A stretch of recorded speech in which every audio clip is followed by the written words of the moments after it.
Testing, 1, 2.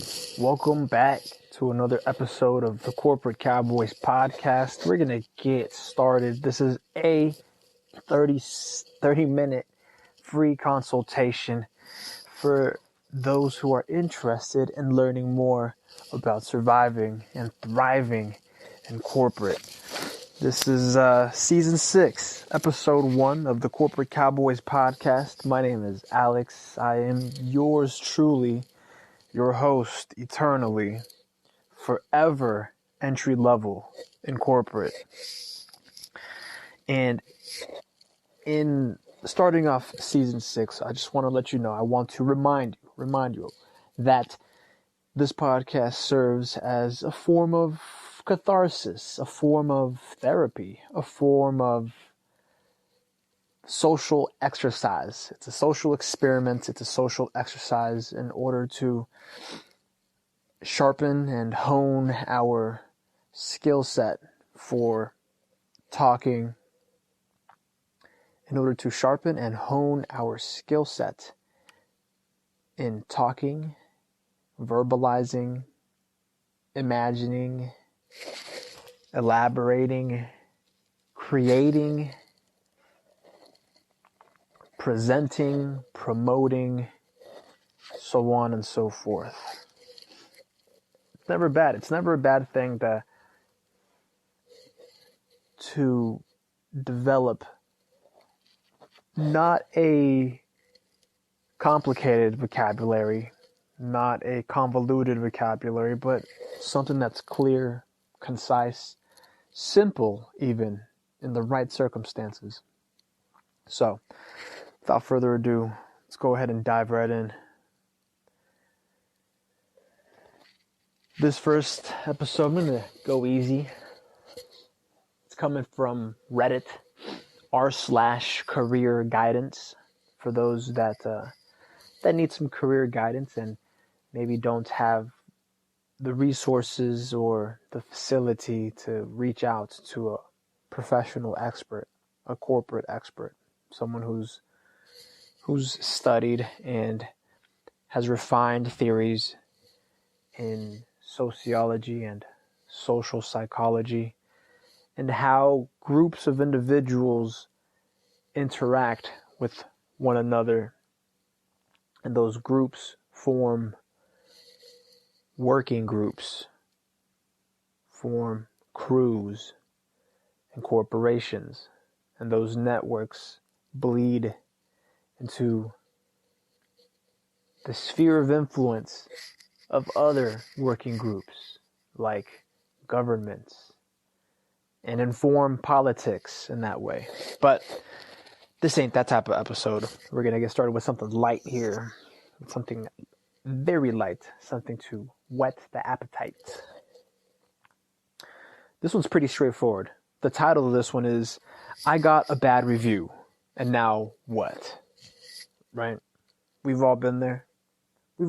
I feel.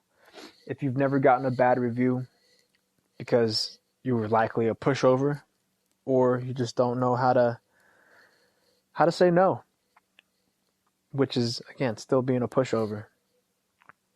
Setting bounds in a professional manner doesn't necessarily mean that you'll get a bad review for setting your bounds, setting your limits. It's just knowing your worth, really. But I'm jumping ahead of myself. I'm getting ahead of myself. And I haven't read the body of this question. The body goes, Hi, all. I started a new job over a year ago. The first 6 months were fine.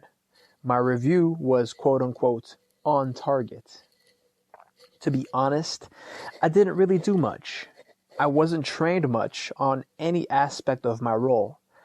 And my direct supervisor wasn't really inviting me to meetings to learn more or become a more active contributor.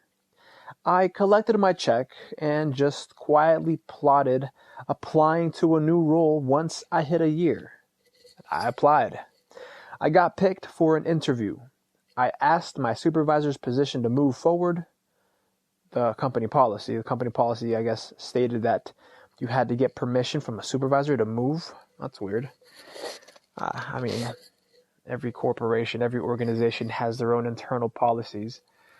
But I guess if you couldn't coordinate that, if you only asked for permission and couldn't coordinate how to train somebody into your position, how to find your replacement, right? So you could avoid there being a vacuum and throwing your supervisor's role into chaos. Not turmoil so much, but chaos, introducing an element of chaos.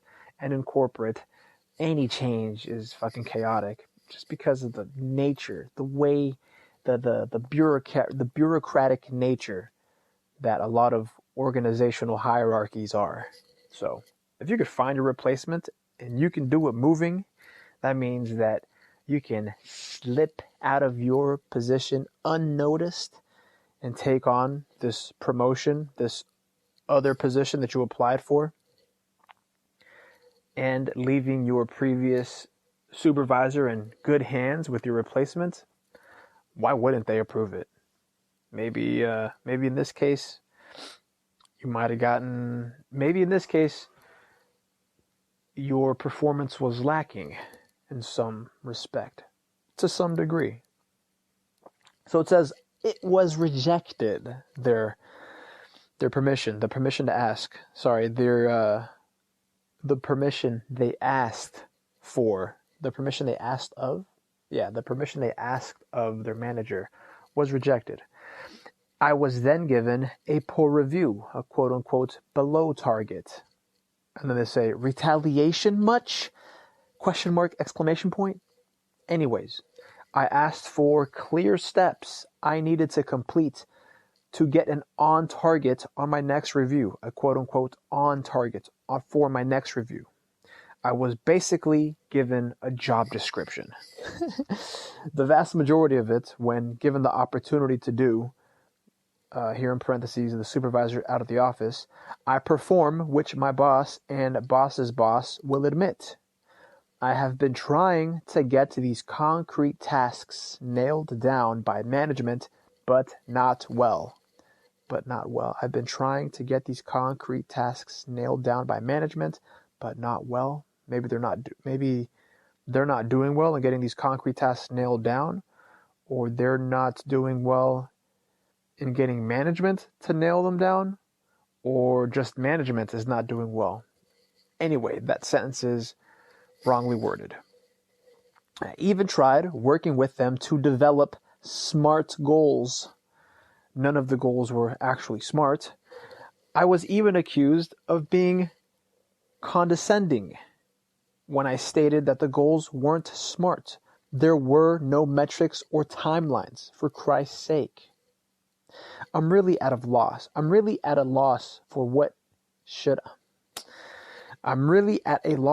what should I do?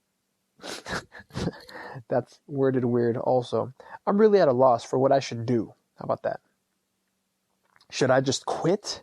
Should I work with management and remind them what SMART goals are so we can declare a target for me to reach? And that's where they end it. That's where they cut it.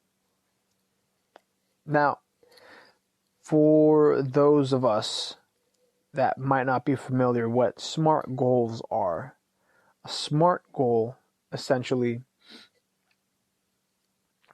are goals that are typically laid out and shared with an employee come time for their development reports, their progress report. If they're given some kind of performance evaluation, like this person was, they were given a review and they were either quote unquote on target or quote unquote below target, right? In any case, these SMART goals, it's actually an acronym, SMART, the S standing for specific. The goal being specific. It must be a specific goal. It's got to have some objective, some endpoint. The M stands for measurable. So Where S is something specific, where you should make your goals specific and narrow to be able to plan effectively. The M means that they must also be measurable, so that you know what evidence it is that you can collect, what data it is that you can collect to prove that you're on your way to attaining that stated objective, that specific objective above, right? That you're making that progress, and that you're capable of reevaluating later with those measures. That's the proper way of tracking progress. The A stands for attainable. These SMART goals ought to be attainable, meaning realistic. They've got to be realistic. Realistic in the sense that they've got to be within your reach. They've got to be attainable so that you're able to plan and measure them. That's how specific they have to be. You want to make sure that you can reasonably accomplish your goal and within some type of time frame, right? So you don't make it unrealistic. Don't say I'm going to be the best ever. Just say I'm going to be better every day. I will be better every day. That's specific. That's measurable every day. It is attainable. You can be 1% better tomorrow than you were today. And if you did things right, you're 1% better today than you were yesterday.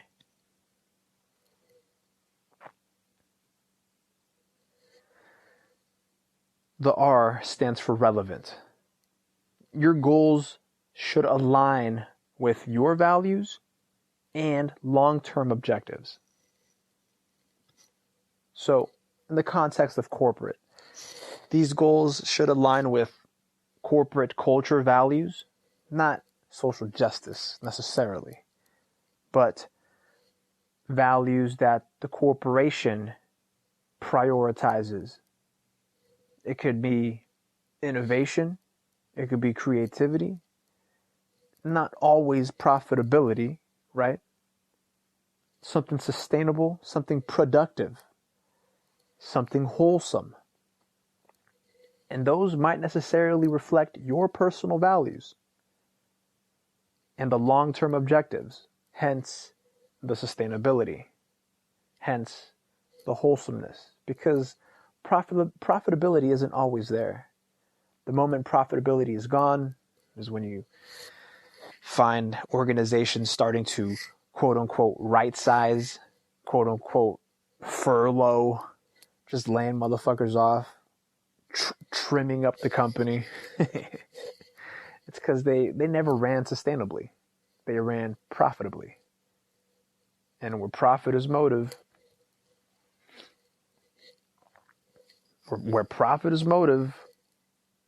motive is opportunity. You make your own opportunities. The T in SMART is time-based. Again, this is coming back to a sense of realism. You want to set a realistic and ambitious end date. And the reason for this is to be able to prioritize what tasks need to be done and to motivate yourself to attain them.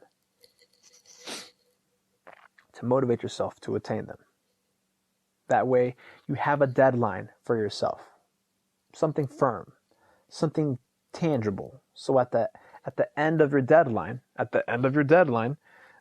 you can go back and measure. You can go back and measure and reevaluate what you've been able to attain.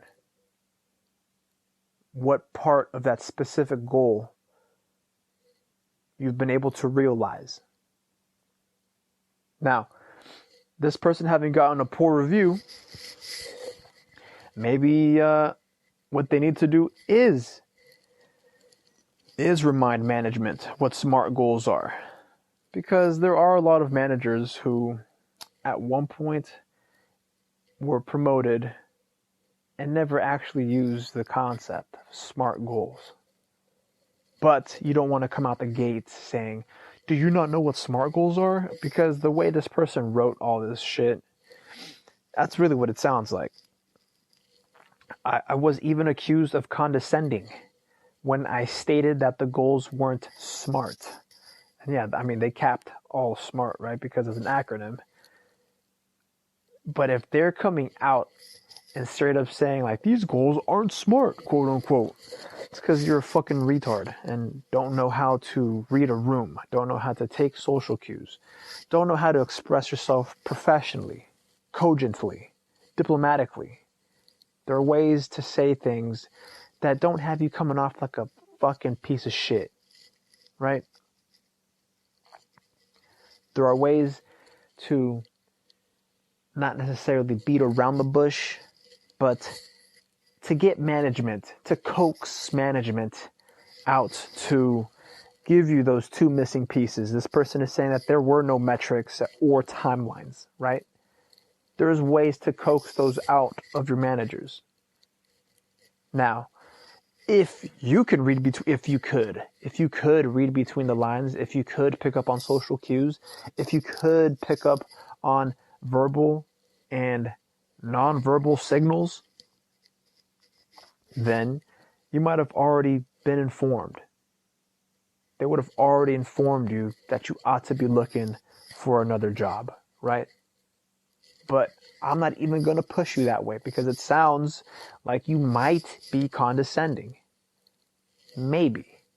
If somebody took a little time out of their own professional development, right? Out of their own professional path in order to let you know that you might be fucking up on your own path, right? Because your paths happen to cross and they didn't like how you were conducting yourself. It's okay to evaluate yourself because developing professionally is a SMART goal forever. It's always SMART and it's always in progress. So it's good to take a step back, recapacitate a little bit, evaluate yourself, take account for your actions because you might not be in the right. You might not be moving correctly. You might be coming at people sideways, inappropriately, improperly, and you might need to adjust. You have to adapt. Otherwise, you're just going to be jumping from ship to ship, from organization to organization, saying none of these fuckers got SMART goals. When in reality, it's you. You are not moving smart. Let's take a look at a couple of these comments, see what they're saying. Somebody says, don't quit, but start looking for a new job. Yeah, that makes sense. That makes sense. You don't want to like leave one spot and not have something else lined up, right? And so this, the OP, the original poster says, definitely am. I have had phone screenings / interviews pretty much weekly since I got shot down to interview internally. I like the company and its amazing benefits, but their managers are leaving me with much to be desired. You know, that's pretty well worded. Maybe they were feeling emotional up top, but that response I could get behind. If the managers are leaving them with much to be desired, that could be signs that the managers aren't managing. The managers aren't leading. The managers aren't developing their crew the way they're meant to be, right? I mean, if you already have to ask for permission to interview, nah, bro, fuck all that. Fuck all that. Why wouldn't they want to interview internally? Why wouldn't they want to promote from within, right? I don't know, man. Some companies that don't promote internally, if they don't have some alternative policy that really blows promoting internally out of the water, because honestly, promoting internally is one of the best aspects of having a corporation. You can cross-train. You can train an employee across multiple positions, across multiple departments. so that they're able to pick up and obtain the knowledge and skills to compose a very capable tool set to become a manager themselves one day. You hire somebody from outside and throw them straight into a manager position, they're going to lean on somebody. They're going to lean on somebody like a crutch. And it might be you for having hired them. Don't fuck up, man. Don't fuck up. Next comment says, "Oh my God, this reminds me of my last job. I was in the same boat. First 6 months were fine, but then after that, my reviews weren't good. For the longest amount of time, I thought the fault was in me and kept trying so hard only to end up getting bad performance reviews each time, and I didn't know what to do." Unfortunately, there's no paragraphs here, by the way, so I don't know. Make of that what you will. Unfortunately, they cut my time short and my contract wasn't extended. It was only later I realized that the supervisors and the teams working above me weren't at their best shape, which affected my overall... Weren't at their best shape? What the fuck does that mean? Weren't at their best shape. Their goals for me weren't smart. They were very vague and almost unrealistic, and they put me under heavy scrutiny, which really messed up my confidence. I'm glad that you already have a sense you should change directions. I totally encourage you to. Yeah. From my overall experience, you see how I lost my fucking breath there? This is a fucking long ass paragraph. From my overall experience, one big mistake that I made was to hold on to the same job in hopes that it would turn better when in fact it never did. And one of the biggest red flags I ignored was that they even opened up a new position that was exactly like mine, which should have been a good enough reason for me to pursue a different job, but I didn't. It was a terrible experience. All the best to you. And to this, the OP replies, "Yes," or "Thanks, yes, sounds like we found ourselves in very similar situations. I'm glad you made it out of yours." All right, well, the next comment reads, My boss sensed I was getting bored. I was probably slacking, to be honest." Ooh, you see what I'm saying? There's some honesty there. So there's some merit. There's a little virtue there. But instead of a poor review, he started asking me about my interest and goals at the company. He found an opportunity to transition to another role I'd probably enjoy a lot more. He spoke with the manager for me and encouraged me to go for it. That's what a boss should be doing when they see you're losing focus, interested in moving or advancing, etc.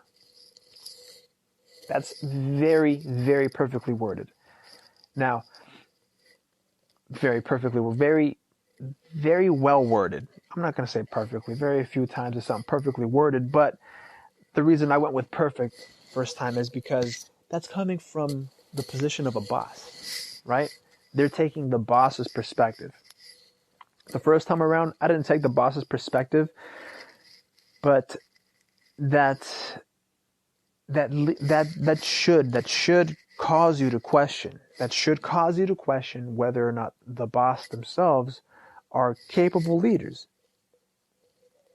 If the boss, like I did mention before, if the manager is not a good manager, if the manager is not a capable leader, if the manager is not developing their crew properly, right? You should be headed out regardless. Because that's honestly what a good manager does. A good manager, a good leader creates leaders. Even if they've settled, even if they're not quote unquote in the rat race anymore, even if they're not fighting to climb the corporate ladder anymore, they should be helping others climb. But if this motherfucker wants you to ask for permission just so you can interview at another position that you are actually interested in, fam, nah. Do it moving. Get the fuck out of there. Either go interview, or like go start some shit. You want to get really Machiavellian, go interview outside, line up a job, tell them that you need a month to leave. If you're feeling really generous, tell them that you need 2 months, prospectively 2 months, a tentative 2 months, depending on what position it is, obviously, because they might need you immediately and you won't be able to offer them this. But at least a month, right? Tell them that you need a month to transition, to finish, to wrap up whatever project you're working on, so that the transition is seamless. And I don't know, negotiate your pay accordingly. But on your way out, why don't you pit your managers against one another? What I mean by that is frame them up, set them up, both of them. Go interview. Fuck what your manager said. Fuck what your immediate manager said. Go interview. And if the interviewing manager likes you, let them know, or have them ask your previous manager, right? The one who needs you to ask for permission. Let them handle them. Let the two managers battle it out.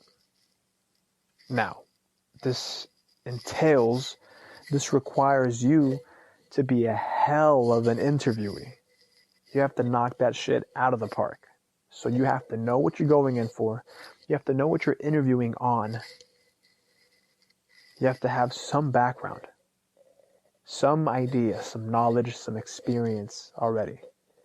Even if it came out of a book, you have to be able to verbalize and navigate your way around whatever subject matter it is that this other position deals with on a day-to-day basis. A lot of these moves, you want them to appear seamless, right? Whether the transition be internal or whether the transition be external, you want to have them appear seamless. It's the same way that you would interview at a completely different organization. You're going to go look up their background, depending on what industry they're in. You're going to read up a little bit on the industry itself. You're going to review the organization's history a little bit. Check out their website, their reviews, if they got some blogs. Find out what's cooking, right? Now that's very superficial. If you know how to run SEO, if you know how to run a blog, some WordPress site, if you know how to do that, then you know that some blogs are very hit and miss. They're intermittently published. They aren't extremely reliable, but they're a good starting point. Let's take a look at one or two more. This next comment says, I also had a shit review. For me was a similar kind of thing. What? I also had a shit review. For me was a similar kind of thing. Sure. New boss 6 months into the year. So one of our first one-on-ones feedback was solicited, which I provided. At the end of the year, the boss took no time to read my self-eval, went on to tell me I wasn't awesome all year, which equated to a not-so-good review. The way this person writes, though, fucking ridiculous. The best part is the boss used some of the comments I had provided during that one-to-one as additional justification as to why I was rated the way I was. Some people should just not even lead/manage others. Okay, I kind of got the gist of that one, where the feedback was also requested from the employee of the employer, right?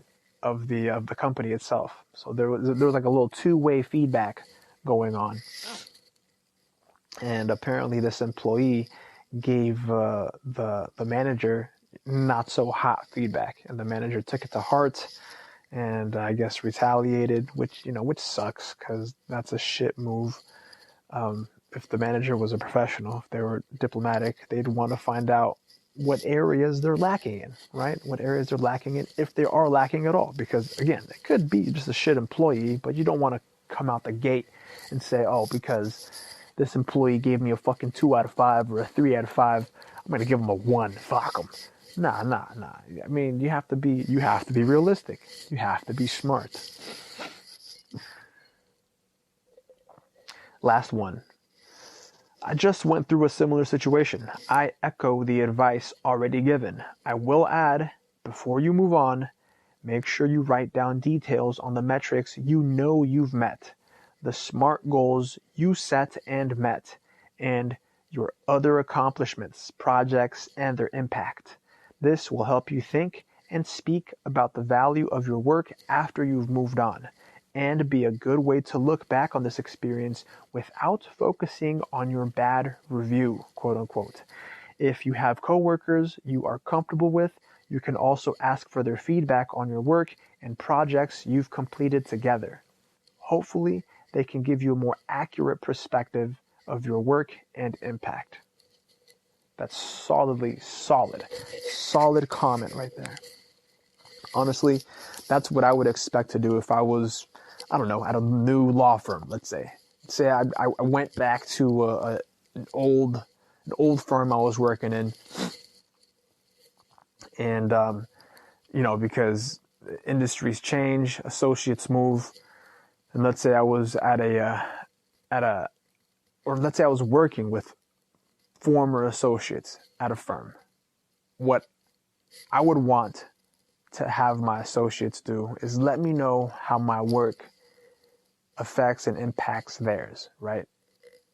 As they get to know my working style, or they're able to compare it from when I started with them to where I'm at now, they're able to see whether or not I've changed at all, how I've developed professionally, and how we've developed together as we collaborate on certain matters, on certain items, right?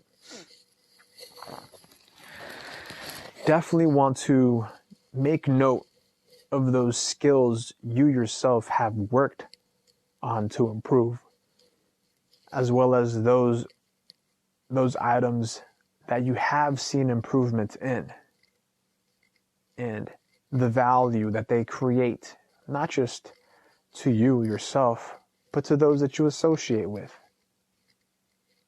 Your associates, your clients, your partners in business, right?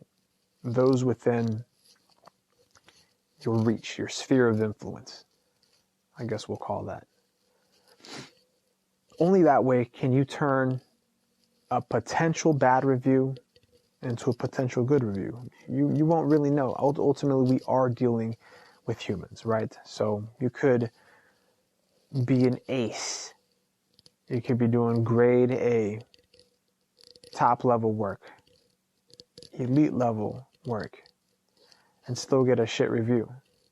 It happens. It happens. Even then, you shouldn't be discouraged.